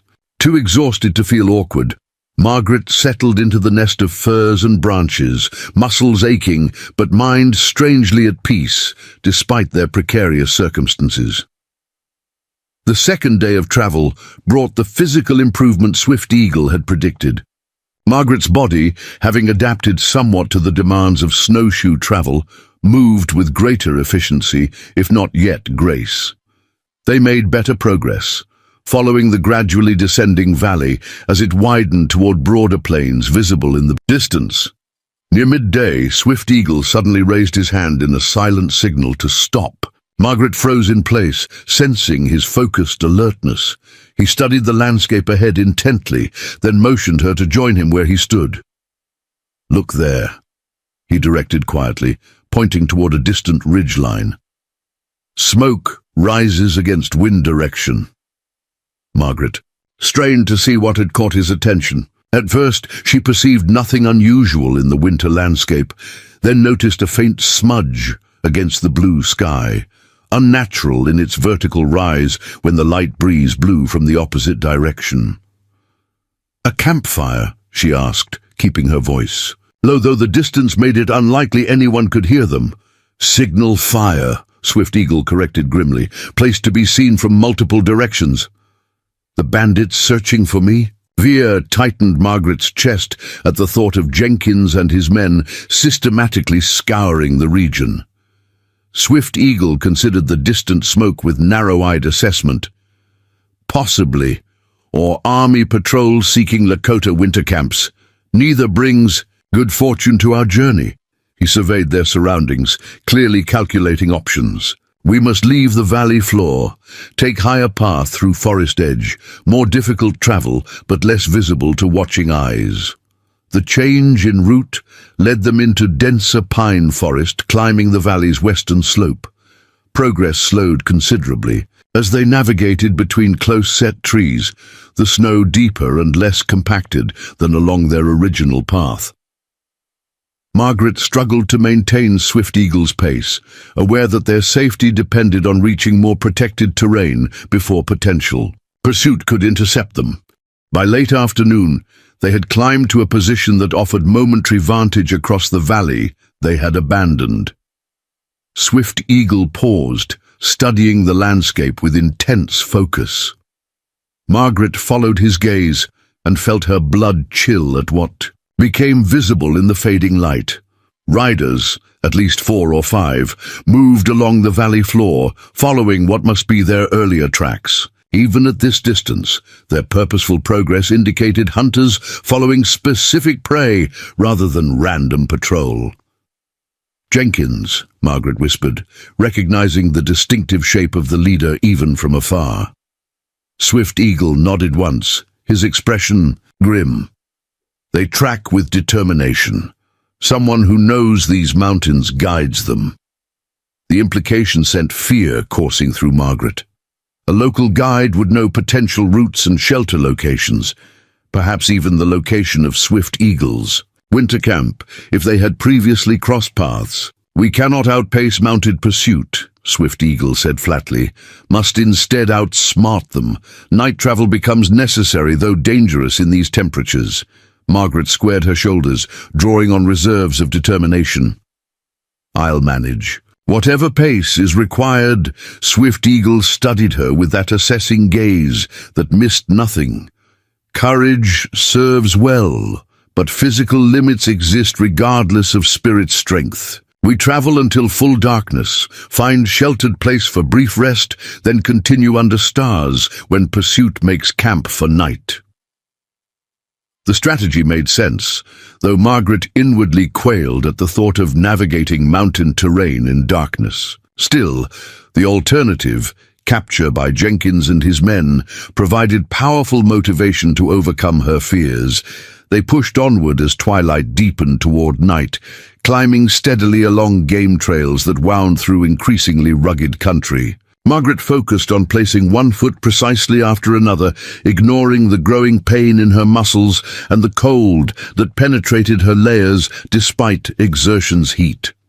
When darkness made further progress too dangerous, Swift Eagle led them to a small hollow beneath a rocky overhang. The natural formation provided minimal shelter but concealed them from casual observation, particularly from the valley below, where Jenkins and his men would likely make camp. "Rest now," Swift Eagle instructed, arranging their sleeping furs. "No fire possible. Share warmth for survival, not comfort." Too exhausted to feel embarrassment, Margaret huddled beside him beneath the layered hides and furs, grateful for human warmth against the deepening cold of mountain night. Despite physical discomfort and the anxiety of pursuit, her exhaustion pulled her toward fitful sleep as Swift Eagle maintained watchful guard. Several hours later, his hand on her shoulder brought immediate wakefulness. The night had grown utterly still, stars brilliant in the black sky overhead. Swift Eagle pointed silently toward the valley below, where a distant pinpoint of light marked their pursuer's campfire. "We move now," he whispered. "They sleep until dawn, believing we cannot travel in darkness." What followed tested Margaret's courage more severely than anything in her previous experience. Guided by starlight and Swift Eagle's uncanny awareness of terrain, they traversed the mountainside in near total darkness, each step potentially disastrous if misplaced. He remained close beside her, occasionally touching her arm to indicate direction changes or hazards invisible until the last moment. "Beartooth Pass lies ahead," he murmured, as false dawn began lightening the eastern sky. "Once crossed, pursuit becomes more difficult. Different bands claim territory beyond, complicating travel for men like Jenkins, who respect no boundaries." The pass loomed before them as daylight strengthened, a narrow defile between towering rock formations crusted with ice and wind-scoured snow. Swift Eagle studied the terrain with concern. "Avalanche danger exists," he noted. "Recent snow sits on ice layer. Sun's warmth or loud sound could trigger slide." "Is there an alternative route?" Margaret asked, eyeing the precipitous passage with trepidation. "Not without adding 2 days to journey," Swift Eagle replied. By then, Jenkins would circle ahead, block southern approach to winter camp. The decision made itself through lack of viable alternatives. They would attempt the pass, moving as quietly and efficiently as possible to minimize avalanche risk. Margaret followed Swift Eagle's instructions precisely, maintaining silence, testing each step before committing weight, avoiding any action that might disturb the delicate balance of snow on the steep slopes rising around them. Halfway through the narrow passage, Swift Eagle suddenly froze, raising his hand in warning. Margaret stopped instantly, hardly daring to breathe as she watched him listen with complete concentration. After a long moment, he turned to her, expression grave. Riders approach from behind, moving quickly now that they've found our night trail. The danger of their position struck Margaret with terrible clarity. Caught in the narrow confines of the pass, with unstable snow slopes on either side and mounted pursuit closing from behind, they faced a deadly combination of natural and human threats with nowhere to seek cover. The rapid approach of Jenkins and his men behind them, with unstable snow looming above, created an impossible dilemma. Swift Eagle surveyed their precarious position in Beartooth Pass with the swift assessment of a man accustomed to life or death. Decisions. His eyes moved from the narrow confines of the trail to the looming snow-laden slopes, then to Margaret's exhausted but determined face. "We cannot outrun mounted pursuit," he stated quietly. "But perhaps we need not run." Margaret looked at him questioningly, trusting his judgment even as fear threatened to overwhelm her reason. Without explanation, Swift Eagle moved to the steepest section of the pass, where accumulated snow hung precariously from the ridge above. He studied it briefly, then turned back to her. "Avalanche will block pass behind us if triggered properly," he explained. "Sufficient gap exists for us to reach safety before snow fills lower section." The daring plan struck Margaret as simultaneously brilliant and terrifying. "But how can we trigger it precisely enough to protect ourselves while stopping them?" Swift Eagle drew his hunting knife. "Sound travels through mountain. Sharp impact on exposed rock face creates vibration." He pointed to a stone outcropping just visible beneath the snow burden.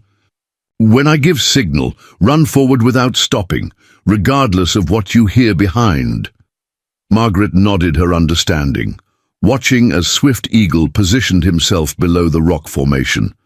She moved ahead as directed, poised to sprint forward.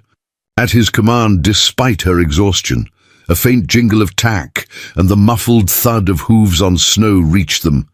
Jenkins and his men entering the lower end of the pass, perhaps a quarter-mile behind. Swift Eagle caught Margaret's eye and gave a sharp nod. She turned and began moving forward as swiftly as her snowshoes and tired legs allowed.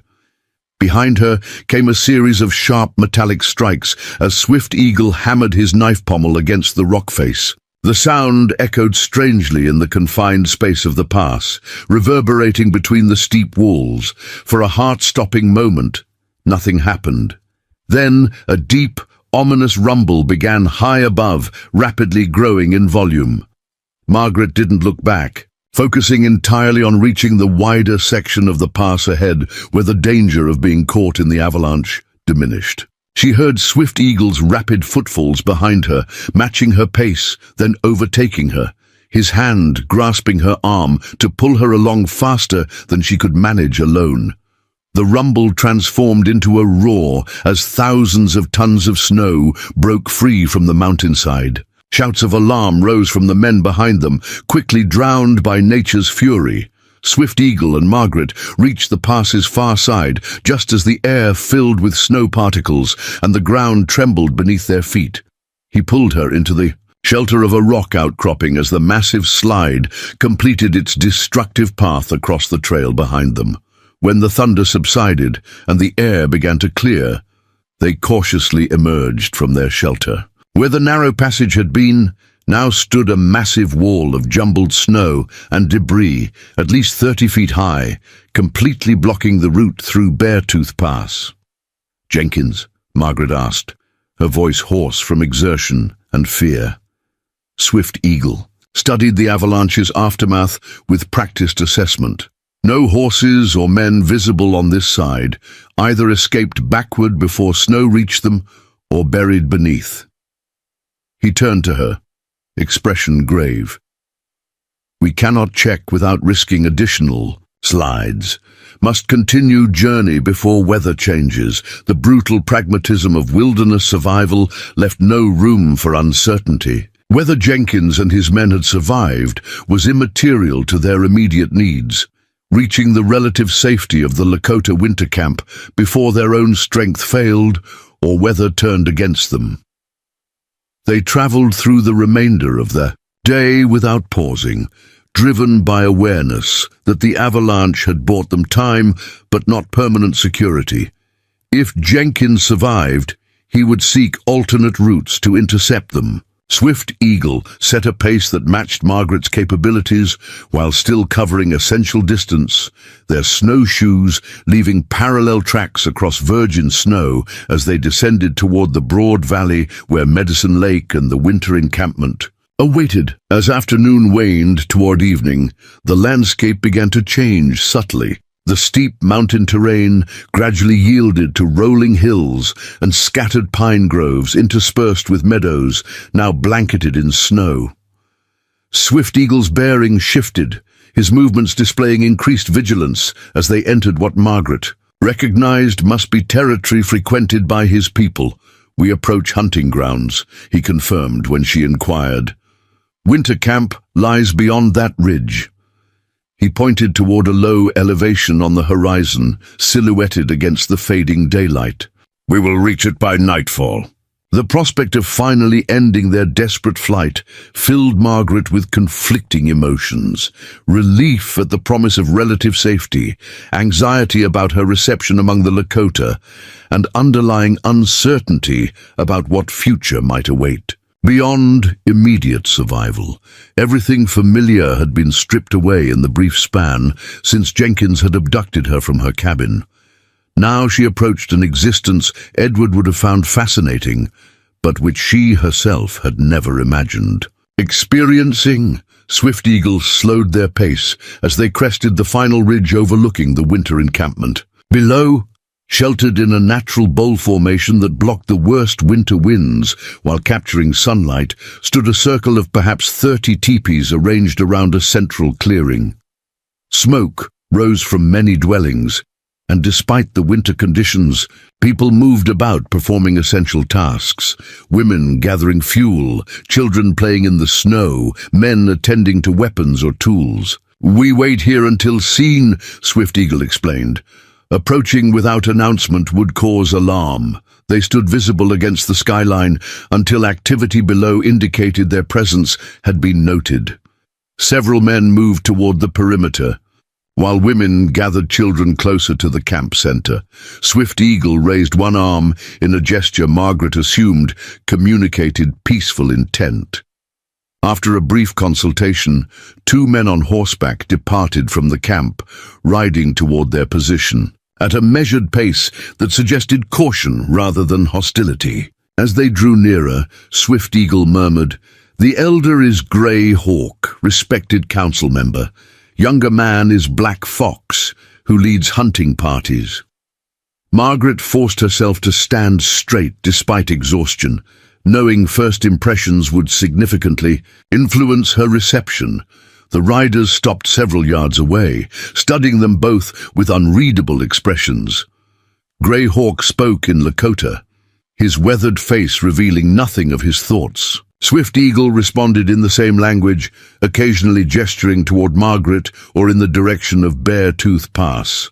Though she couldn't understand the words, the rhythm of their exchange suggested explanation rather than argument. After several minutes, Grey Hawk switched to heavily accented English, apparently for Margaret's benefit. "Swift Eagle says you are medicine woman, helped by husband who respected our ways. Now seek shelter after bad men hunted you." "Yes," Margaret confirmed, meeting his evaluating gaze directly. "My husband, Edward Blackwood, learned from Swift Knife. I assisted his healing work until his death. When settlers rejected me, bandits tried to force me to use medicine for their purposes. Greyhawk considered this information, his deep-set eyes, missing nothing of her appearance or demeanor. Swift Knife winters with us. He will determine if your presence brings harm or help to our people. The statement carried neither welcome nor rejection, merely pragmatic deferral to higher authority. Margaret nodded her acceptance of these terms, understanding she could ask for nothing more until Swift Knife had assessed her situation. Black Box, who had remained silent throughout the exchange, finally spoke in clear, precise English that surprised Margaret. Camp has eyes watching always. Army patrols sometimes come without warning. Your presence will be noted if blue coats appear. The implicit warning was clear. Her presence created potential complications for the entire band. If army representatives discovered a white woman living among the Lakota, they might draw dangerous conclusions regardless of the actual circumstances. Swift Eagle responded with quiet dignity. She walks her own path with courage, deserves consideration before judgment.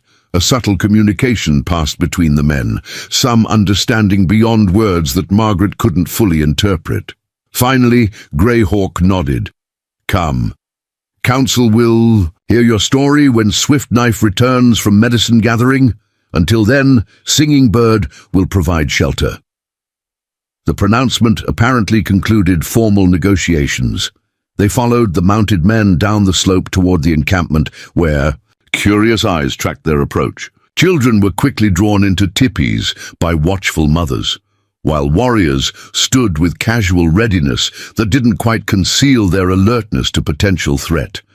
Near the eastern side of the circle, a middle-aged woman emerged from a well-maintained teepee decorated with painted symbols Margaret recognized as healing signs, similar to those Edward had documented in his journals. The woman, Singing Bird, Margaret presumed, studied her with frank curiosity, but without obvious hostility. Greyhawk spoke briefly to the woman, who nodded before addressing Margaret directly. You stay here until council decides. I speak some English from mission school long ago. You understand? Yes, thank you for your hospitality, Margaret replied, grateful that communication would be possible during her initial transition into this utterly foreign environment. Swift Eagle conferred briefly with Greyhawk, then turned to Margaret. I must report to council elders about what happened at Beartooth Pass. Singing Bird will help you with immediate needs. He hesitated, something uncharacteristically uncertain in his manner. Your path now enters different territory. Mine continues. Elsewhere until certain matters are concluded. The formal phrasing couldn't disguise what Margaret recognized as farewell. Swift Eagle had fulfilled his promise to bring her safely to his people's winter camp, but his responsibilities now drew him elsewhere, perhaps to confirm Jenkins' fate, or to check whether the avalanche had truly ended pursuit. I don't know how to thank you adequately, Margaret said with genuine emotion. You saved my life multiple times over. Swift Eagle shook his head slightly. No debt exists between those who walk with respect. Your husband understood this truth. He glanced toward where Greyhawk waited. Swift Knife returns tomorrow. His voice carries weight in council. Listen more than speak until you understand currents beneath visible surface. With that final advice, he departed with the other men, leaving Margaret in Singing Bird's care. The Lakota woman gestured toward her teepee entrance. Come, you look tired from long journey. Food and rest first, then words. The dwelling's interior proved surprisingly spacious and meticulously organized, with clearly defined areas for cooking, sleeping, and what appeared to be medicine preparation. Margaret noted similarities to Swift Eagle's winter camp accommodations, though this space contained more evidence of permanent habitation rather than temporary shelter. Singing Bird directed her to a seating area, covered with beautifully tanned hides, then busied herself preparing a simple meal without further conversation. Margaret observed her hostess with quiet attention, noting the efficient movements and the obvious care with which she maintained her household.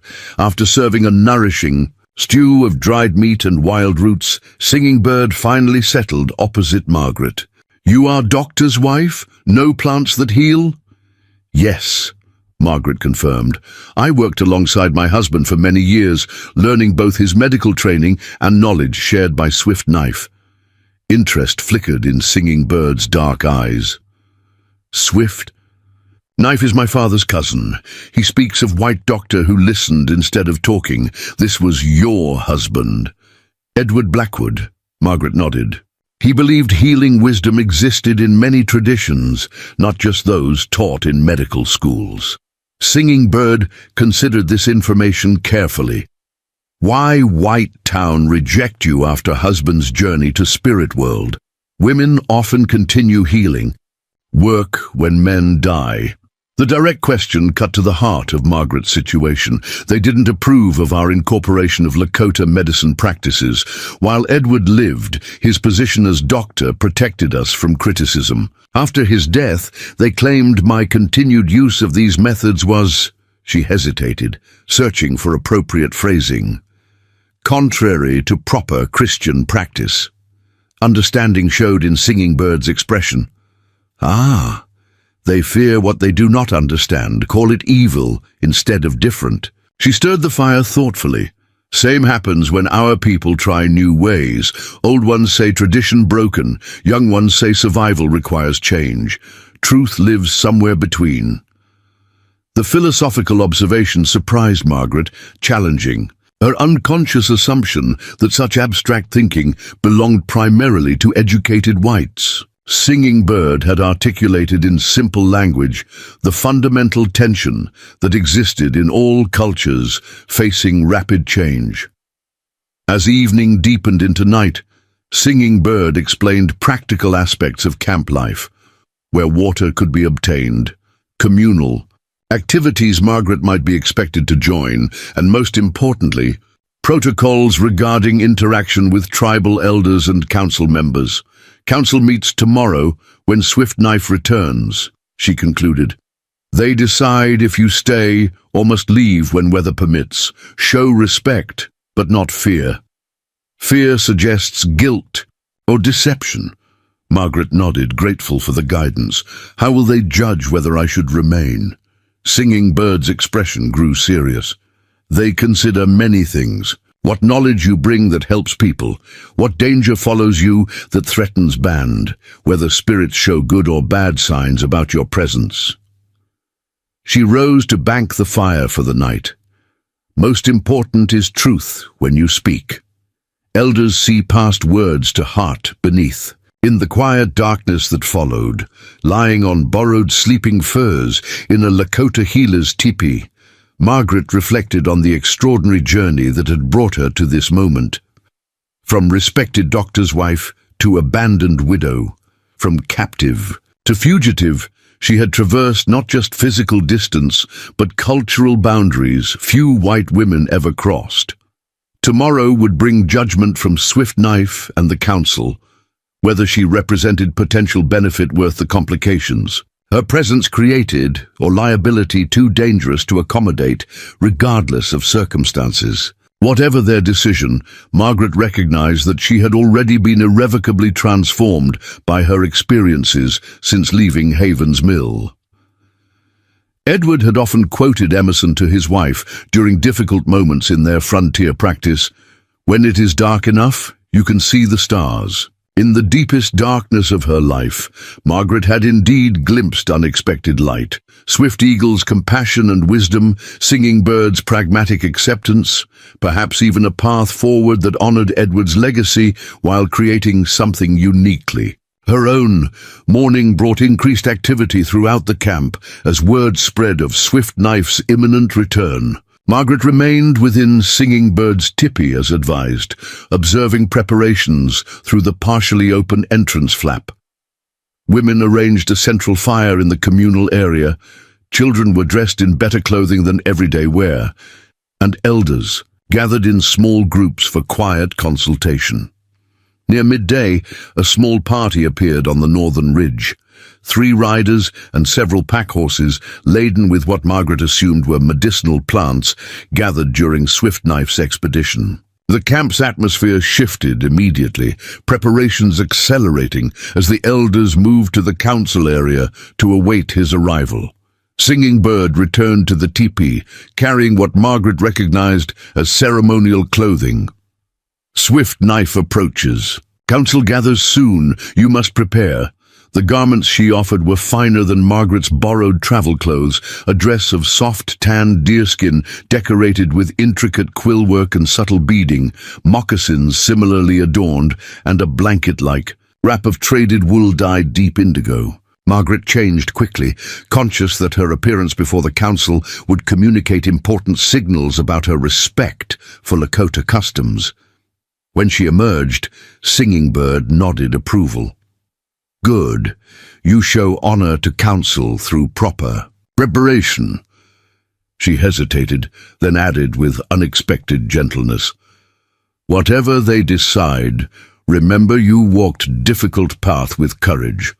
This earns respect even if circumstances require separation. The council gathering occurred in the largest teepee within the encampment, significantly roomier than Singing Bird's dwelling. When Margaret was finally summoned, she found approximately 15 people seated in a semicircle, primarily older, men but including several women whose bearing suggested equal authority despite their smaller number. At the center sat a man. Margaret immediately identified as Swift-Knife from Edward's descriptions, slender but sturdy despite advanced years, with penetrating eyes that seemed to evaluate on multiple levels simultaneously. Unlike the others, who regarded her with varying degrees of caution or curiosity, Swift-Knife's expression showed recognition despite their never having met. Margaret Blackwood, he greeted her in surprisingly good English. Edward's voice often spoke your name when sharing knowledge. Now you stand before us yourself, carried by winds of misfortune. He gestured for her to sit in the space prepared opposite the council. Tell your story so all may understand how our paths cross.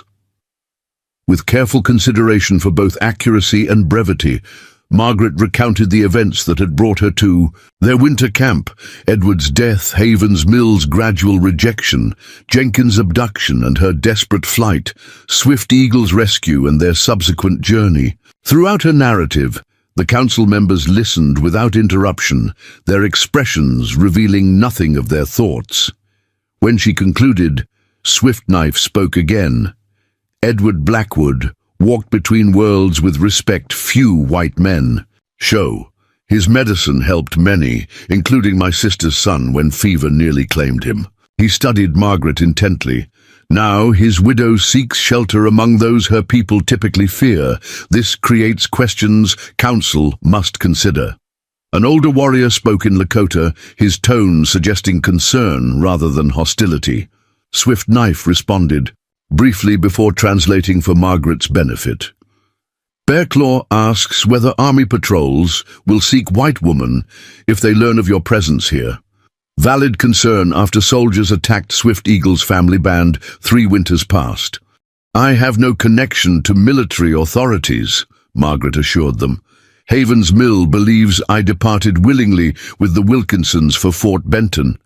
If Jenkins and his men survived the avalanche, they would not report my presence here for fear of revealing their own illegal activities. Swift-Knife conveyed this information, leading to further discussion among council members. One of the women, silver-haired but straight-backed with dignity, addressed a question directly to Margaret, in halting English. You know plants? Make medicine like husband? Yes, Margaret confirmed. I worked alongside Edward for 15 years, learning both his medical training and knowledge Swift-Knife shared with him. I've delivered babies, treated wounds, prepared remedies for various ailments. The woman nodded, apparently satisfied with this answer, and spoke at greater length in Lakota. Whatever she said seemed to shift the council's mood subtly toward more favorable consideration. After nearly an hour of deliberation, during which Margaret maintained respectful silence as Singing Bird had advised, Swift Knife finally addressed her with what appeared to be the council's decision. Winter continues many weeks yet. Until snow melts from mountain passes, you may remain under my protection, learning our healing ways, as Edward did, sharing your knowledge when appropriate. His expression remained serious. When spring comes, Council will meet again to determine longer path forward. The pronouncement represented neither permanent acceptance nor rejection, merely pragmatic acknowledgement of current realities and deferred judgment until circumstances changed with the seasons. It was, Margaret reflected, perhaps the most she could reasonably have hoped for, given the complexities her presence created. I am grateful for the Council's wisdom and hospitality, she responded with genuine humility. I will work to earn the trust you extend and respect the boundaries you establish. As the council dispersed and Margaret returned to Singing Bird's teepee, she found herself experiencing something unfamiliar after months of grief and uncertainty, a tentative sense of possibility. The future remained uncertain beyond winter's end, but for now she had found shelter among people who valued the knowledge she and Edward had cultivated together. That evening, as women from nearby teepees visited with barely disguised curiosity about the white woman in their midst, Margaret recognized the beginning of another journey, one Edward had started but never completed. The path between worlds that Swift Eagle had described so eloquently now stretched before her, challenging but rich with potential for both healing and understanding. Whether this temporary refuge would become permanent home remained for time and circumstance to determine. For now, it was enough that Margaret Blackwood had survived the wilderness crossing, both literal and metaphorical, that had nearly claimed her life. Whatever tomorrow might bring, she would face it with the strength, forged in winter's desperate passage from one world to another. Up next, you've got two more standout stories right on your screen. If this one hit the mark, you won't want to pass these up. Just click and check them out, and don't forget to subscribe and turn on the notification bell so you don't miss any upload from us.